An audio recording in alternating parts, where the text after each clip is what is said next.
नाज़रीन, वक्फा के बाद आपको इस खसूसी ट्रांसमिशन में खुश आमदीद। ईद का माहौल है, कुर्बानी के दिन हैं, लोग कुर्बानी में मसरूफ़ हैं। अभी ईद की नमाज के फ़ौरन बाद ज़ाहिर है कसाब की तलाश शुरू हो जाती है। कुर्बानी का जब ज़िक्र होता है तो इस हवाले से ये सिलसिला हज़रत इब्राहीम अलैहिस्सलाम और हज़रत उनके फ़र्जंद हज़रत इस्माईल अलैहिस्सलाम का वो जो वाक़या है कुर्बानी का, उसका ज़िक्र होता है।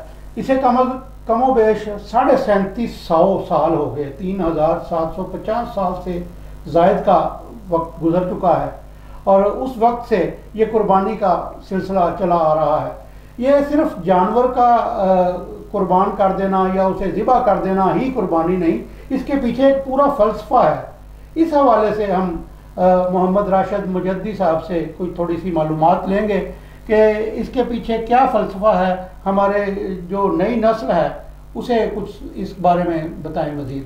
जी शुक्रिया जनाब, बड़ी अहम बात आपने की है कि आलम इस्लाम में लोग कुर्बानी करते हैं, लेकिन उस कुर्बानी की हकीकत क्या है, उसका फ़लसफ़ा क्या है, ये कोई नहीं जानता, ना जानने की कोशिश करता है। और हमारी बदकिस्मती तो ये है कि हमारे मिंबर व महराब से भी हज़रत इब्राहीम अलैहिस्सलाम के वाक़यात तो सुनाए जाते हैं, लेकिन उसकी बैकग्राउंड नहीं बताई जाती। यही हम आज अपने नाज़रीन को बताना चाह रहे हैं, क्योंकि अल्लाह ताला ने तो फरमा दिया है कि ना हमें इस गोश्त से ना इसके खून से कोई गरज है। वलाकिन यनालुहु तक़वा मिनकुम। बिल्कुल, अल्लाह रब्बुल इज़्ज़त कुरान पाक में बरमला, अभी राना साहब ने जिस बात की तरफ इशारा किया, कुरान पाक में आता है लन यनालल्लाह लहूमुहा वला दिमाउहा वलाकिन यनालुहु तक़वा मिनकुम, कि जो तुम कुर्बानी करते हो ना तो अल्लाह को ये खून जाता है ना गोश्त जाता है। तो फिर अल्लाह का मकसद क्या है, तुम किस नीयत के साथ ये कुर्बानी कर रहे हो। वलाकिन यनालुहु तक़वा मिनकुम, किस नीयत के साथ कर रहे हो। और उसकी एक बहुत बड़ी इसकी और वजाहत कुरान पाक की दूसरी जगह पर आती है कि जब तुम ये गोश्त कर लो, गोश्त को डिवाइड करते हुए, अमूमन हमारे यहाँ देखा गया है कि जनाब छोटा गोश्त आता है, साथ में फ्रीज़र भी सही करवा लिया जाता है। और पिछले दिनों गुजरांवाला के हवाले से एक खबर भी मंजर आम पर आपकी नज़रों से यकीनन गुजरी होगी।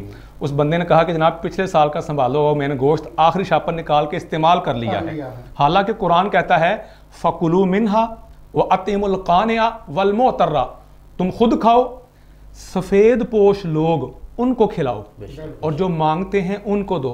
कुर्बानी अपनी नफ्स की कुर्बानी है। जो अपनी ख्वाहिशात की कुर्बानी नहीं करता, इसका मतलब उसकी कोई कुर्बानी नहीं है। बेशक। उसके लिए बस जानवर ज़िबा कर देना है।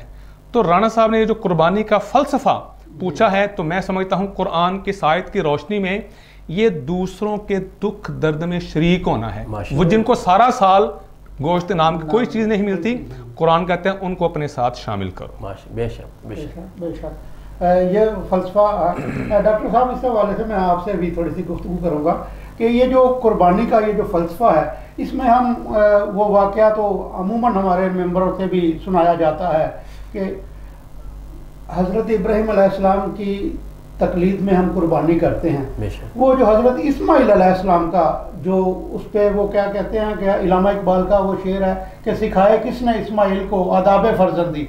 आदाब फ़र्जंदी हम भूल गए हैं लोग अपने। मैंने देखा है बाप को ओल्ड होम में मुंतकिल कर दिया है और 3 लाख रुपए का बैल ला के ऊँट ला के ज़िबा कर रहे हैं। क्या ये कुर्बानी है? क्या कहेंगे आप इस हवाले से? कैसी कुर्बानी है? अल्लाह के नबी सल्लल्लाहु अलैहि वसल्लम का हुक्म ये है कि अगर वो आपको कुछ कह भी दें उन्हें उफ तक ना कहो। बिल्कुल। तो जब उनका फरमान ये है तो अभी तो ये मौका है ये सीखने का। हज़रत इस्माईल अलैहिस्सलाम की जो कुर्बानी अल्लाह को इतनी पसंद आई कि वो आज हमारे लिए मसले राह है और अभी तक चल रही है। वो चल रही है और चलती रहेगी, क़यामत तक चलती रहेगी। तो ये वो कुर्बानी का जज्बा तो अल्लाह के नबी सल्लल्लाहु अलैहि वसल्लम ने ये बताया है कि जो औलाद है वो ऐसे अपने माँ बाप को हमेशा इसी तरह कुर्बानी के जज्बे के साथ। तो आपने जैसे कहा है कि वो कुर्बानी क्या, जब वो होम ओल्ड एज में ऐसे उनको बाप को लिया, तो ये कुर्बानी कैसी? वो नाम की कुर्बानी नहीं है। जब तक जिस तरह मुजद्दी साहब ने बताया कि ये अंदर की जो कुर्बानी है, जब तक वो मजबूत नहीं होगी, अंदर का जो तकवा है वो نہیں اللہ تعالیٰ کو ہم دکھائیں گے تو تقویٰ یہی ہے کہ ان کو وہاں سے اپنے گھر لے آئیں. قربانی بے شک رہنے دیں, وہ قربانی آپ کو زیادہ پسند ہے کہ جب آپ اس کو اپنے گھر میں لے آئیں گے, سینے سے لگائیں گے, خوشی سے دیکھیں گے, تو آپ کو حج بقا بھی ثواب ہو جائے گا اور وہ آپ کی قربانی کا جو صحیح طریقہ ہے وہ بھی مل جائے گا. میں ڈاکٹر صاحب تھوڑی سی بات آپ کی اضافہ کرتا ہوں.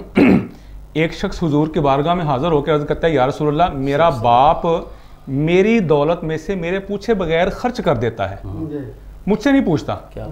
آپ نے فرمایا تو اور تیرا مال سارا کچھ تیرے باپ کا ہے, تو بھی تیرا مال بھی سارا کچھ تیرے باپ کا ہے. 3 دفعہ فرمایا اگر تیرا باپ تیری مرضی کے بغیر خرچ کر دیتا ہے تو اپنی خوش بختی سمجھ. جیسا کہ رانا صاحب نے کہا کہ اولڈ ایج ہوم کا تو مسلمانوں میں تصور ہی نہیں تھا, یہ تو یورپ کی طرف سے آیا ہے. یہ بڑی المیہ کی بات ہے ہمارے لیے. المیہ کی بات ہے کہ ہمارے پچھلے دنوں کو یہ بھی 1.5-2 ماہ ہی گزرے ہیں شاید, ہمارے صدر پاکستان نے ایک باقاعدہ آرڈیننس نافذ کیا ہے کہ کوئی بیٹا اپنے باپ کو گھر سے نہیں نکال سکتا. کس نہج پہ پہنچ گئے ہم لوگ کہ حکومتوں کو آرڈیننس نافذ کرنے پڑے, ہمارا معاشرہ کہاں چلا گیا. بہرحال یہ تو ایک ضمنی سی بات ہے.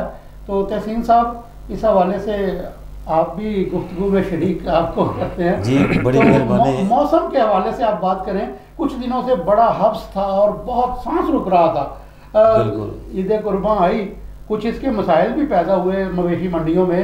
2 دن پہلے سے جو بارشوں کا سلسلہ شروع ہوا ہے, تو یہ موسم کی تبدیلی کتنی خوشگوار لگ رہی ہے اس پہ. جی بڑی مہربانی رانا صاحب آپ کی, سوری کہ آپ نے مجھے موقع دیا ہے یہاں پہ بولنے کا.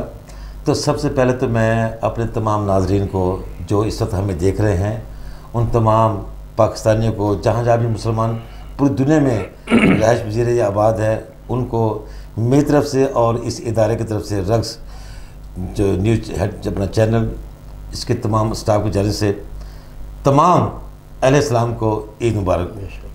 چونکہ عید قربان ہے اور اس موقع پہ ظاہری بات ہے قربانیاں ہر گھر میں ہو رہی ہیں, بہت سے گھر میں نہیں بھی ہو رہی. تو سب سے پہلے تو جو آپ نے سوال کیا ہے کہ موسم کے حوالے سے, سنان صاحب بات یہ ہے کہ ابھی 2 ماہ پہلے یا 3 ماہ پہلے رمضان شریف تو ایک سخت گرمی کا شدید تھا, ٹھیک ہے نا.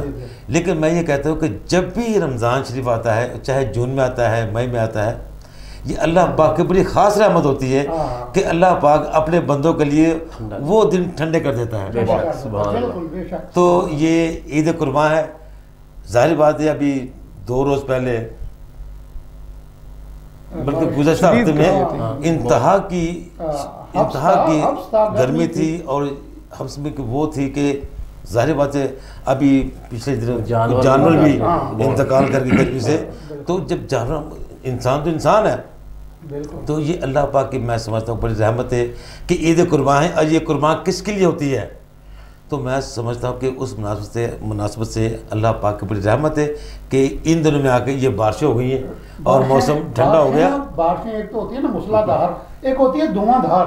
یہ دھواں دھار بارشوں کی وجہ سے ہمارے شہر کے تقریباً آپ کہہ لیں کہ 70% علاقہ پانی میں ظاہر بات ہے زیر آب آ جاتا ہے, زیر آب آ جاتا ہے. اور اس کی وجہ سے کچھ ہماری یہ جو حکومتیں ہیں, یہ جو مقامی سالڈ ویسٹ مینجمنٹ کی انتظامیہ ہے, اس کی بھی اس عید پہ تو ذمہ داریاں ویسے بھی بڑھ جاتی ہیں. بالکل. تو ان کے حوالے سے بھی میں اکبر صاحب سے پوچھوں گا, لیکن ایک تھوڑے سے وقفے کا مجھے کہا جا رہا ہے. وقفے کے بعد میں اکبر صاحب سے یہ سوال پوچھوں گا کہ جو ہمارے یہ سالڈ ویسٹ مینجمنٹ والے یا واسا والے کیا اس حوالے سے اپنی ذمہ داریاں پوری کرتے ہیں.